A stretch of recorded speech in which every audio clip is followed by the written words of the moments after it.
কেন তুমি আমার সাথে এরকম করছো ঠাকুর? আমার কি দোষ বলো? কেন তুমি বারবার আমায় শাস্তি দিচ্ছ? তোমাকে শাস্তি দিতে চাও তাই না? শাস্তি দিতে চাও?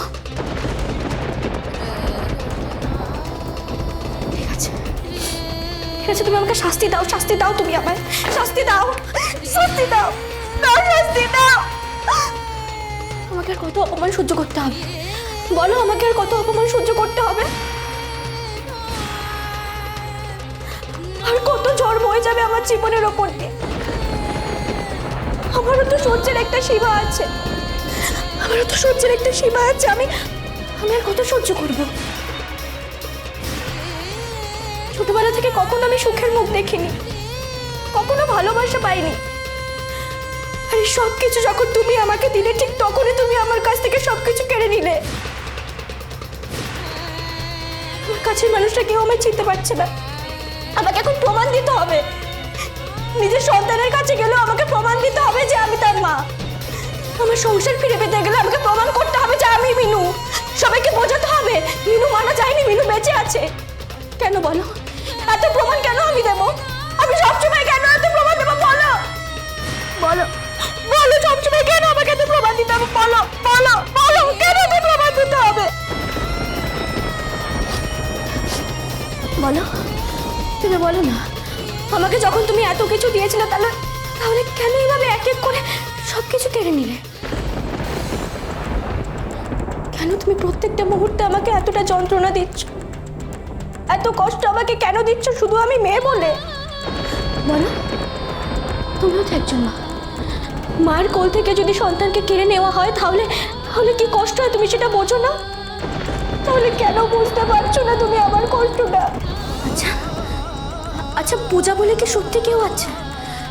কেন পূজাকে হুবহু আমার মতো দেখতে কেন বলো না? সবকিছু কি সত্যি নাকি মিথ্যে? আমি তো একটু আশার আলো দেখতে চেয়েছিলাম, সেটাও তুমি এভাবে পুদিয়ে নিভিয়ে দিলে। কেন নিভিয়ে দিলে বলো? আমি কেন কিছুতেই পূজাকে খুঁজে পাচ্ছি না? না না, তুমি কিছুতেই এভাবে আমাকে আর কষ্ট দিতে পারো না। আমি আর কিছুতেই কষ্ট পাবো না, কিছুতেই না।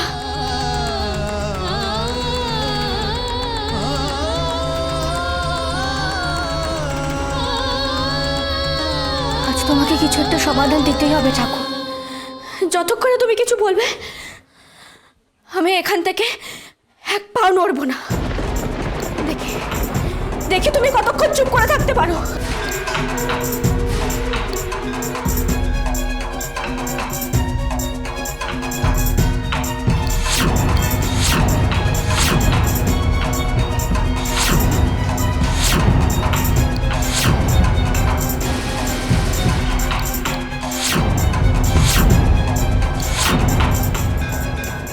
দেখি দেখি কি ব্যাপার, এত ভিড় কেন এখানে? এইভাবে ঘন্টা কে বাজাচ্ছে?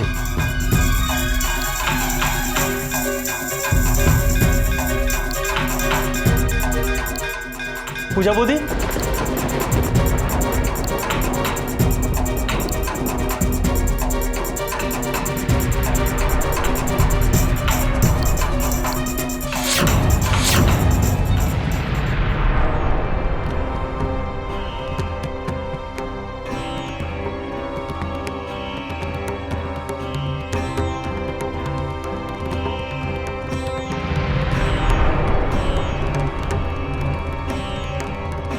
পাপা, তুমি মাম্মাকে খুঁজে পাচ্ছ না?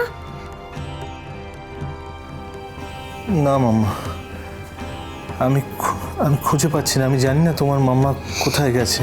মাম্মা কি আমাদের ছেড়ে চলে গেল পাপা? তুমি একটু খুঁজে দেখো না পাপা, মাম্মা কোথায় গেছে?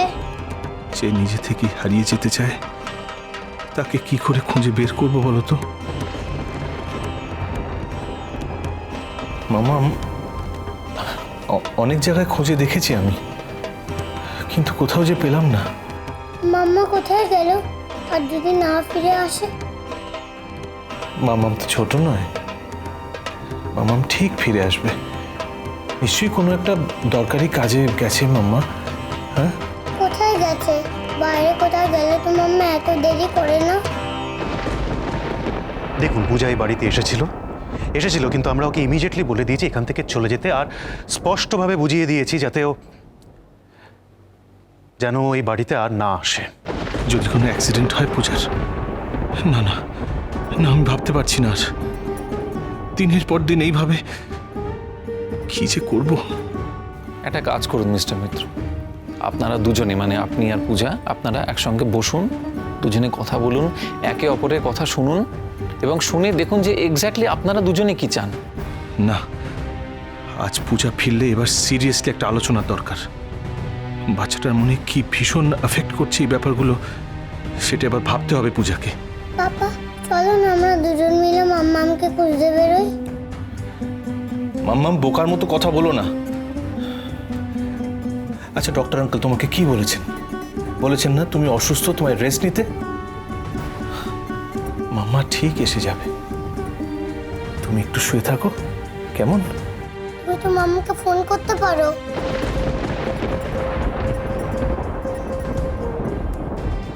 কাকে ফোন করবো মাম্মা? তোমার মাম্মার কাছে তো ফোন নেই, আর দেখো আমার ফোনটাও আমি খুঁজে পাচ্ছি না। পাপা কি হবে? মাম্মাম কখন আসবে? ভেবো না মাম্মা, মাম্মা ঠিক ফিরে আসবে। চলো আমরা দুজন মিলে একটু ওয়েট করি।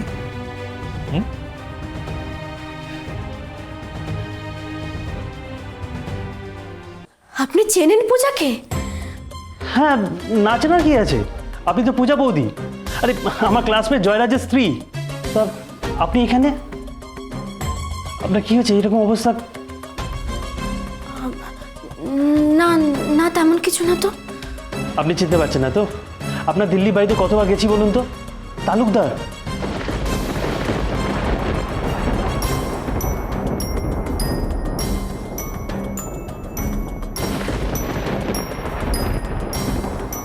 আমার কথা তুমি শুনতে পেয়েছো ঠাকুর? এই তো তালুকদার নিজে থেকে এসে আমার সামনে দাঁড়িয়েছে। তুমি না চাইলে কোনোভাবেই এটা সম্ভব ছিল না।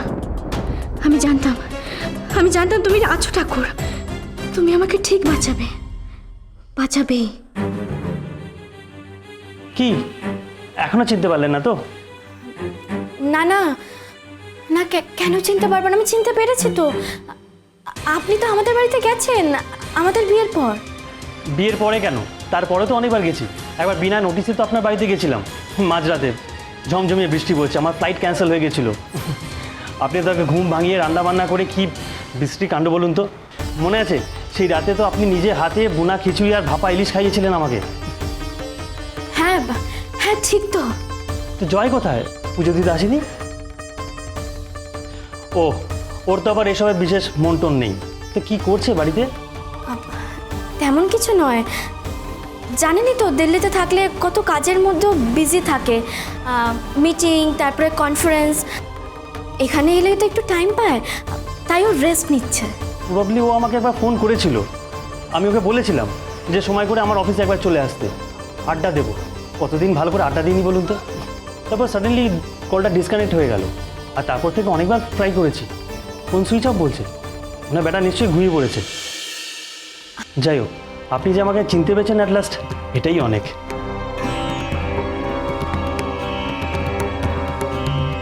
বৌদি, চোখে মুখে জল দেবেন? জল খাবেন? না না, আমার কিছু লাগবে না। আপনি আপনার ফোনটা একটু দেবেন, বাবা মাকে কল করব। ও, কাকু কাকিমার সাথে?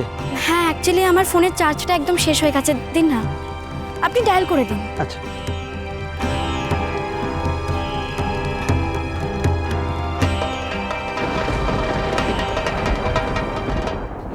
ওটা আমার স্ত্রীর ঘর ঘর। বাবা শোনো শোনো শোনো,